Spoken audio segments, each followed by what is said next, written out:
let's start from the beginning, shall we? Or the end, depending on how you see it. But I should warn you, this is not a story about whether the glass is half full or half empty. This is a story about loss, about suffering. It's absolute in that way. 4 years ago, I was a happy and healthy 28-year-old. I wish that I could tell you that I had a feeling in my gut, a clue, maybe a hint from the universe, a dream, a premonition, but I had no idea. If I had known that that would have been the last time that I could use my legs and my feet, I would have done so much more than to hide them in my shoes. I would run, I would dance, I would balance on my toes as ballerinas do. I would wiggle them and I would tickle them, but I had no idea. It began with an unusual stomach ache, as if a giant worm was squirming around inside my stomach. A few hours later, I was lying on my deathbed. My family and friends gathered by my side to say their final goodbyes. The doctors gave me a 5 to 10% chance of survival. I was diagnosed with a very rare and very dangerous form of blood poisoning called meningococcal septicemia, a bacterial infection that can be prevented by vaccination. But for me, this meant that the bacteria somehow broke through my immune system and multiplied rapidly and uncontrollably in my blood. I didn't stand a chance.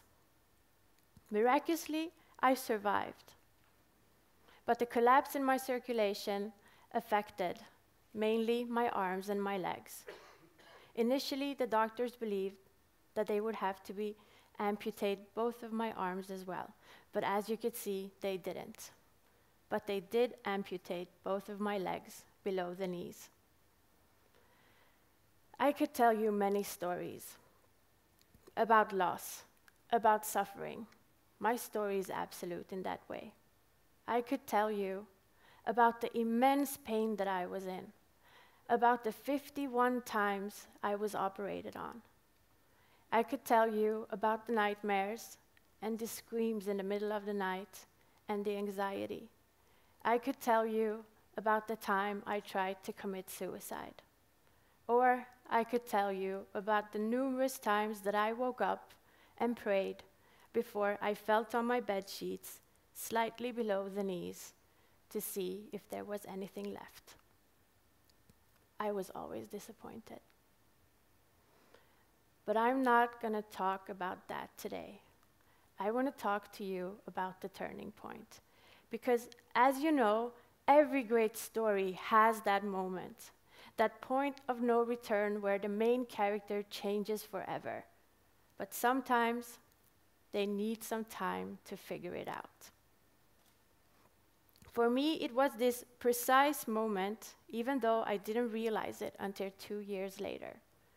I was still in the ICU, so my condition was still very critical. We knew that I would survive, but we weren't sure about the damage that that bacteria had caused. Would my lungs ever function the way they used to? Would my kidneys recuperate? We didn't know. At that time, though, I was mostly worried about my right arm. It was so swollen, almost triple in size. I couldn't move my fingers, and not being able to move them caused contraction in my hands. So my hand was stuck like this. And when I tried to unbend my fingers, they were like the dried branches of a tree. If you pulled too hard, they would snap. My father, he tried not to get in the role of being my physician, since ironically, he's an orthopedic surgeon. He was told to be my father and nothing else. So he sat by the side of my bed as one of his colleagues entered the room to examine my arm. As soon as he came into the room, his whole face was covered by worried wrinkles. He took a look at my arm and he said, "This doesn't look good.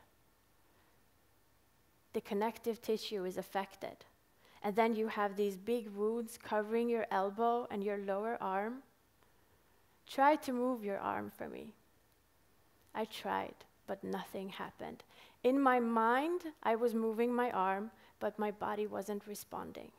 And every time he touched my arm, even so slightly, I cringed with pain. He continued, "These wounds, they will leave scars, big scars, scars that will cover your entire elbow, and then you won't be able to do this."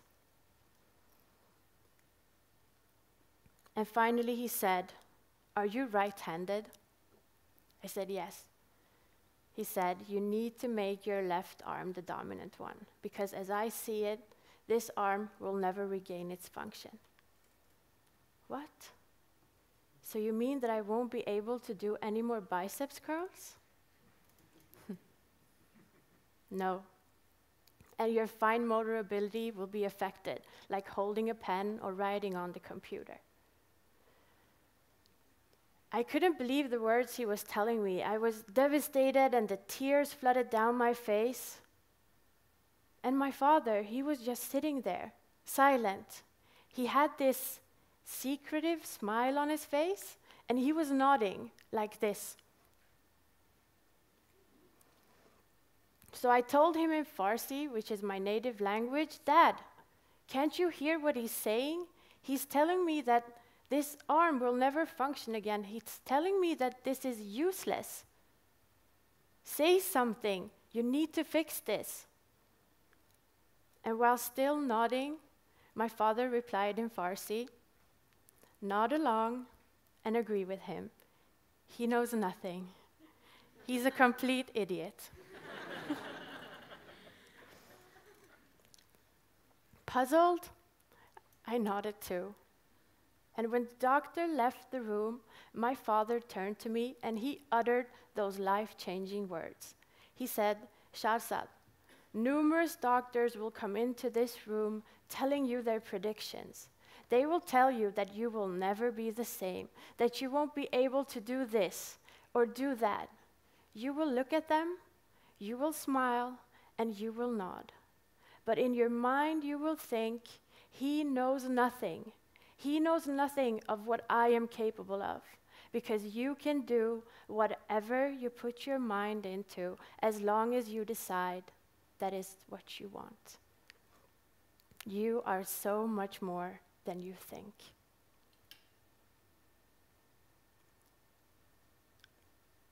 Those words changed my complete outlook on everything. I am so thankful to my father for not clipping my wings, because there and then, at one of the lowest and most fragile points in life, I was receptive to anything. But he chose to fuel my spirit and breathe hope. And from that moment on, I exercised my arm once every hour, trying to lift it 50 times and bending my elbow 50 times. And look, it's still my dominant arm. It works perfectly. So obviously, he knew nothing. 2 years later, my personal trainer, Kajsa, suggested that I should participate in Sweden's largest triathlon competition. What you need to know is I couldn't swim.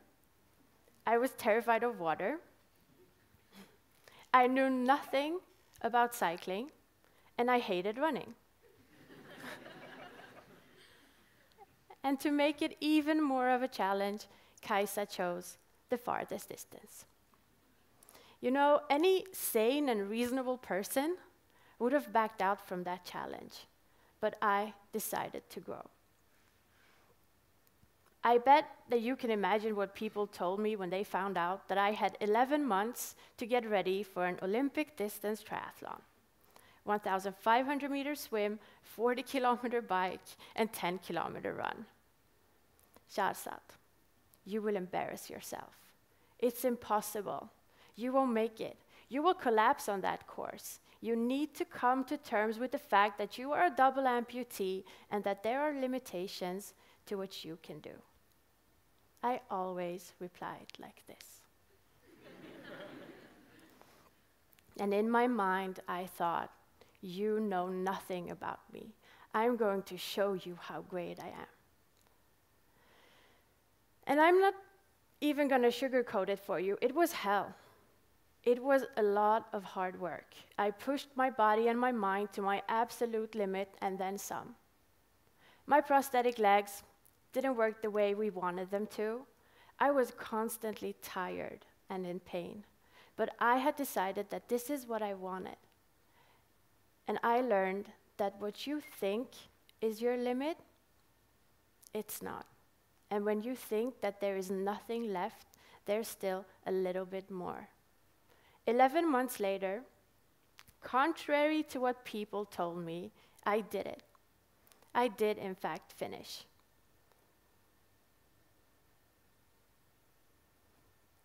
And as soon as I crossed the finish line, I turned to Kajsa and I said, I wonder how far I can go. She replied, could you please just try to enjoy this moment? But I wanted more, so much more. And even though I never uttered the words outside of my circle of trust, I decided that I was aiming for Paralympics in Rio. My right leg was in really bad shape and I had terrible pain while running, so I did what needed to be done. I re-amputated my leg, only to hopefully become a better, faster runner.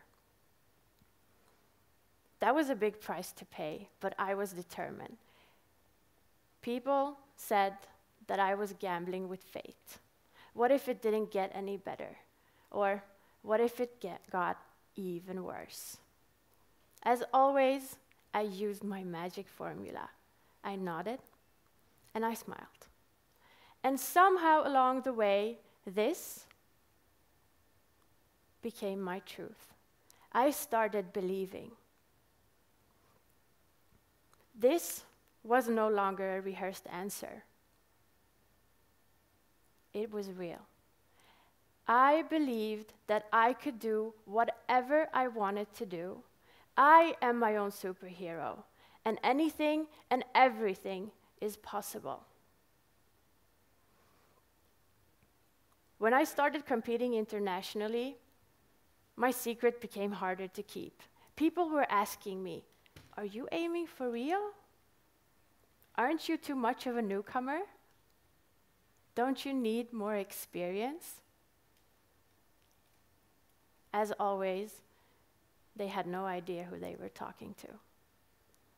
7 weeks ago, this weak right arm that would never regain its function, this weak right arm that would be useless, swam in the Atlantic Ocean all the way to Copacabana Beach in Rio. And that frightened girl who had lost all of her hope in the future biked the streets of Brazil. And that girl who had all of her dreams hijacked in 2012 crossed the finish line as the 7th best paratriathlete in the PT2 class in the world.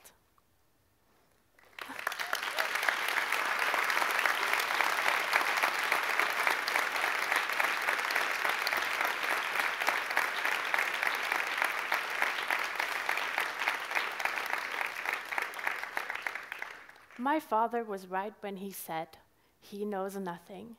He's a complete idiot. What if I told you that you could be whatever you wanted to be? Let's play with that thought. Let's shake the game. Let's disrupt the norm. I am a living testament to what I am about to tell you. 4 years ago, this fate could have broken me.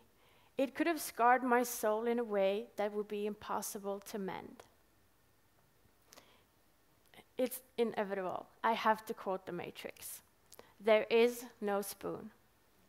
And once you realize this, then you'll see that it's not the spoon that bends. It's only yourself. Limitations are only in your mind. There isn't just one way of building a successful life or living your dreams. There isn't one magic formula. However, your mindset, it will make you or break you. Success is no accident.